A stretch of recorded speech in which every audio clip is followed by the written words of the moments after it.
जय जगन्नाथ सांग मैंने आम चैनल को बहुत बहुत स्वागत। Good morning. आशा करुच्ची आपण समस्ते बहुत भलरे थे। तो आज हूँ कार्तिक मासर पवित्र सोमवार।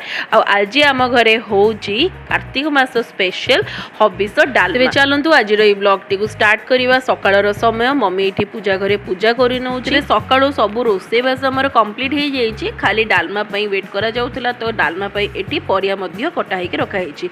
तो डालमा निया हूँ कंचा कदली सारू आउ ओ। तो ये हबिष डाली रे आउ किछि परिया सेमती पड़ेनी, कंचा कदली सारू ही पड़े।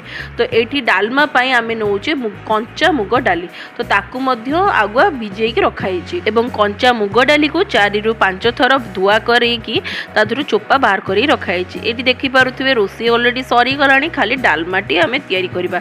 तो ये मु पानी रखी। तो पानी फास्ट फुटे को रखीदबा।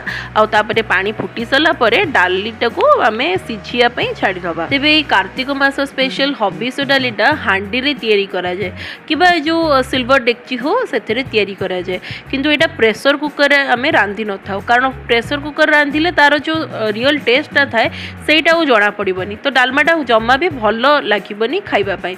तो ये देखिपे मुझे पानी चढ़ई देती।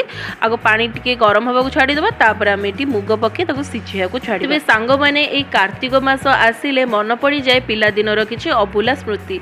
केमिति आम स्कूल रु आसी भोग भात खाइबापी अपेक्षा कर बसी था। पिलादिने मु आ मो सान भौणी निशु अर्ण एवं ये हबिष डालमा को कहूलु भोग भात। तो सांग मैंने ये पानी गरम हो जाए। मम्मी ये डाली को रखी दौर सिझियापी।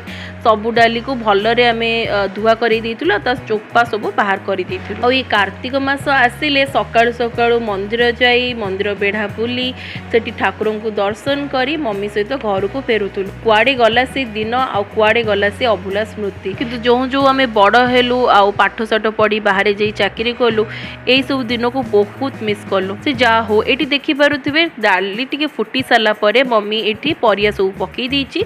आ सहित पकई अदा कुटिकी आप पकई पारे। किंतु मम्मी ये ग्राइंड कर देची पूरा चॉप कर नहीं फाइन चॉप करी।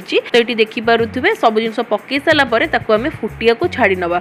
आ मम्मी तापर ये ओ कटा हो जाइथिबा ओ को ये कुटी दौची। आपण माने शिଳରେ छेची नेबे। कुटी पकेले ता फ्लेवर भल आसीबो। लास्ट आम पकेबा ओ। तो ये देखुवे डालीटा पूरा भल भाव में फुटुची प्रायतः तो हो आसला। तो पूरा भलरे डालीटा फुटिकी सिझीगला सब परिया सब सिझी सारापर आम ये पकेबा गुआ घी। तेज सांग मैंने ये देखिपे हबिष डालमाटी रेडी हो जाए। तेज रेगुलर डालमारे जमी आम फुटण आ जीरार छुंक कर हबिष डालमारे सेमती छुंक पड़े ना। डालमाटी सिझी सारापर से बस गुआ घी पड़े एवं हबिष डालमारे हलदी पड़े ना। तेबे आम डालमाटी रेडी हो जाए। चलतु कहूँ आज आम घरे कौन सब प्रस्तुति होती। तो मम्मी फर्स्ट ये बढ़ा बढ़ी कर लंचर समय हो जाता। चलतु कहूँ आज कौन हो। प्रथम होती अरुआ अर्ण तापर ये हबिष डालमा आलू सोयाबीन तरकारी भेंडी भजा पाग पाई कांदिया आउ सालाड। जा हो ना कहीं सांग मैंने आपण मो कथार राजी हेबे कि कार्तिक मासर जो माने भोग भात आम खाई था सेटा कांदिया चकड़ार जो पाग ता बिना पूरा अधूरा। किंतु सांग मैंने आज मार्केट रे साग मिलानी। तो आज खाइबा बिना सागरे चला जाउची। किंतु विश्वास करिवे डालमाटी बहुत सुंदर होता। भात पूरा गरम गरम थिला। तो मुझे फुंकी फुंकी खाऊची। किंतु बहुत सुंदर रोषे होता। सबू रोषे बहुत भल होता। जेहेतु आज कार्तिक मासर प्रथम सोमवार तो सबू रोषे आज बिना पियाज रसुणर आउ घीरे तैयारी कराई। तेरे सांग मैंने जेहेतु कार्तिक मास आरंभ हो गला आम घरे तो कई नॉनवेज खाइबेनी मासे जाएगा।